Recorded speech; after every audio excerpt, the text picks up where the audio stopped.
കളകളുടെ ഉപമയുടെ വിശദീകരണമാണ് ഇന്നത്തെ ഗോസ്പല്. ആ മണ്ണിനെയാണ് ഓർത്തു പോകുന്നത്. ഏറെ പ്രതീക്ഷയോടെ വിതച്ച ആ വിതക്കാരൻ്റെ നല്ല വിത്തും ആ മണ്ണ് സ്വീകരിച്ചു, ഏറ്റവും മോശമായ കളകളും അത് സ്വീകരിച്ചു. രണ്ടിനെയും ഏറെ സുന്ദരമായി ഈ മണ്ണ് വളർത്തി എന്നുള്ളതാണ് മണ്ണിൻ്റെ ഒരു പ്രത്യേകത. നമ്മുടെയും ജീവിതം ഇതുതന്നെയാണ്. നമ്മുടെ ജീവിതത്തിൽ നല്ലതും മോശവുമായ ഒത്തിരി കാര്യങ്ങൾ മാറി മാറി വന്നുകൊണ്ടിരിക്കുമ്പോൾ നമ്മളും ഇതെല്ലാം സ്വീകരിക്കും. ഇനി ചോദ്യം എന്താണ്? വിതക്കാരൻ വിതച്ചിട്ട് പോയ നല്ല വിത്തുമുണ്ട്, ശത്രു വിതച്ചിട്ട് പോയ കളകളുമുണ്ട്. ഏതിനെയാണ് നമ്മൾ വളർത്തുന്നത്? അവിടെയാണ് ഈ വളർച്ചയ്ക്കുണ്ടാകുന്ന ഒരു പ്രാധാന്യം ചോദ്യം ചെയ്യപ്പെടുന്നത്. കളകളും വിളകളും മണ്ണിൽ ഒരുപോലെ വളരാം, പ്രശ്നമില്ല. ഒരുപോലെ വളരാൻ ഒരുപക്ഷെ വിതക്കാരൻ പറഞ്ഞെന്ന് വരും. പക്ഷെ നമ്മുടെ ജീവിതത്തിൽ അങ്ങനെയല്ലല്ലോ. യുഗാന്ത്യം എന്നൊരു സംഭവത്തെക്കുറിച്ച് ക്രിസ്തു വളരെ കൃത്യമായി ഇന്ന് ഗോസ്പൽ ഓർമ്മിപ്പിക്കുന്നുണ്ട്.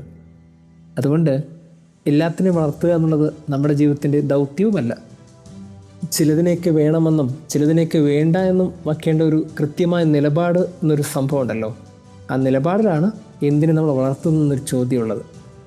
ഒരു മനുഷ്യൻ ഈ ഭൂമിയോട് വിട പറയുന്ന സമയത്ത് അയാൾ നല്ല മനുഷ്യനായിരുന്നു എന്നൊക്കെ ചിലർ പറഞ്ഞു കേട്ടിട്ടില്ലേ?